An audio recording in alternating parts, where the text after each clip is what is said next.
Hello दोस्तों, आप सभी लोगों को जय मसीह की। तो आज हम बात करने वाले हैं मांगो तो पाओगे। इस बारे में बाइबल हमें क्या बताती है, चलिए जानते हैं। तो आज हम पढ़ने वाले हैं मत्ती रचित सुसमाचार 7वीं आयत से लेकर 12वीं आयत तक, और उसके बाद हम सभी लोग मिलकर एक छोटी सी प्रार्थना करेंगे। तो अगर आप चैनल पर नए हैं तो प्लीज़ चैनल को लाइक, सब्सक्राइब और शेयर कर लीजिए ताकि हर एक टॉपिक आपके सामने सबसे पहले आ सके। तो चलिए शुरू करते हैं।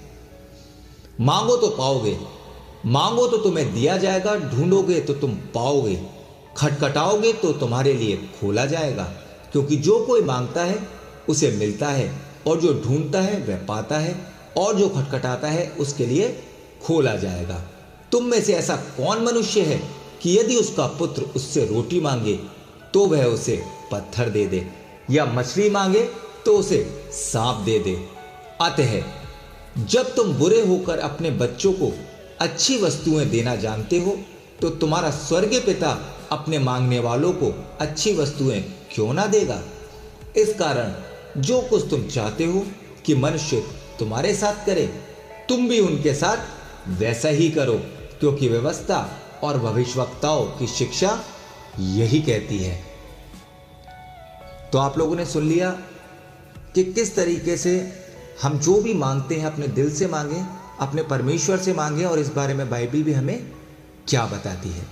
तो चलिए अब हम सभी लोग मिलकर एक छोटी सी प्रार्थना कर लेंगे।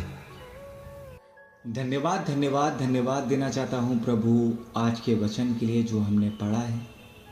परमेश्वर, हम जानते हैं कि हम वचन को सिर्फ इसलिए पढ़ते हैं ताकि एक हमने हैबिट बना रखी है कि पवित्र शास्त्र को पढ़ना है, लेकिन सच्चाई ये है प्रभु कि हम उसको मन से या दिल से अपने जीवनों में ग्रहण नहीं करते। पिता, हम सिर्फ ये समझते हैं कि हमें बाइबल पढ़नी है या दुआ करनी है, तो हमने कर लिया तो हम बहुत ही पवित्र बन गए या फिर खुदा के भक्त बन गए। लेकिन परमेश्वर, सत्य ये है कि हम बिल्कुल भी दिल से आपको नहीं मानते। पिता परमेश्वर, मैं अपने लिए और अपने जैसे लाखों करोड़ों लोगों के लिए पिता यही विनती करता हूँ कि हमें क्षमा कर, हमें अकल, बुद्धि, ज्ञान, समझ दे पिता, ताकि हम एक सही जीवन में चल सकें। पिता, हम जानते हैं पिता कि किस तरीके का समय आज चल रहा है पिता, के अंत बहुत ही नजदीक है पिता, आपका आगमन बहुत ही निकट है प्रभु। लेकिन परमेश्वर, हम जानते हैं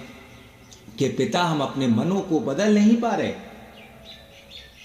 हे परमेश्वर, मैं आपसे विनती करता हूं कि जो भी गलतियां हम करते हैं पिता, हमें क्षमा कर। मैं विनती करता हूं परमेश्वर उन लोगों के लिए जो बीमार हैं, अपने घरों में हैं पिता, जिनके पास एक वक्त की रोटी नहीं है, पहनने को कपड़ा नहीं है, सर छुपाने के लिए छत नहीं है। हे परमेश्वर, आप उनकी सहायता मदद करें पिता। मैं विनती करता हूं उन लोगों के लिए जो अस्पतालों में हैं, बीमार है पिता, आप उनकी सहायता मदद करें। मैं विनती करता हूं परमेश्वर उन लोगों के लिए जो मेरी वीडियो को डेली देखते हैं पिता।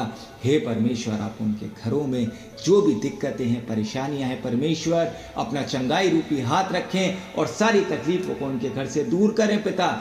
हमारे को पिता जरूरत है कि हम अपना हृदय परिवर्तन करें परमेश्वर, लेकिन हम में इतनी शक्ति नहीं कि हम खुद से कुछ भी कर सकें। हे पिता, हमें शैतान भटकाता है। हे पिता, हमारी मदद करें, हमारी सहायता करें, ताकि पिता हम आपके नाम को जान सकें। पिता, हम सिर्फ बाइबल को पढ़ने वाले नहीं, वरन अपने जीवनों में इसको अप्लाई करने वाले बन सकें पिता। हमारे दिमाग में पिता आपके पवित्र शास्त्र का एक एक वचन पिता भरता जाए, और जब पिता हमारी परीक्षा हो तो पिता हमें बाइबल के बारे में कम से कम कुछ तो मालूम हो, ताकि पिता हम शैतान से लड़ सकें। हम जानते हैं पिता आज के समय में झूठे भविष्यवक्ता उठ के खड़े हो चुके हैं पिता, जो हमें गुमराह कर रहे हैं पिता बाइबल के वचन से ही, और पिता हम लोग गुमराह हो जाते हैं क्योंकि पिता हमें बाइबल के बारे में कुछ भी नहीं पता। हम दूसरों पे ज़्यादा यकीन करते हैं पिता। पिता हमें अपने आप पे यकीन करना चाहिए, अपने परमेश्वर पे यकीन करना चाहिए, अपने पवित्र शास्त्र पे यकीन करना चाहिए। लेकिन पिता आज हम वो सब नहीं करते पिता, हमें क्षमा कर पिता। सारी गलतियाँ, सारे पाप मैं आपके सामने मानता हूँ। सारा आदर, सारी महिमा, सारा गौरव परमेश्वर आपका है। मैं आपको देता हूँ और विश्वास करता हूँ पिता कि आप हम सभी लोगों के साथ हैं पिता। हर तरीके से पिता आप ही हमें संभालेंगे। पिता आप क्या मांगू, इस छोटी सी प्रार्थना को सुन और ग्रहण कर ले। मसीह यीशु के नाम से मांगता हूँ, आमीन।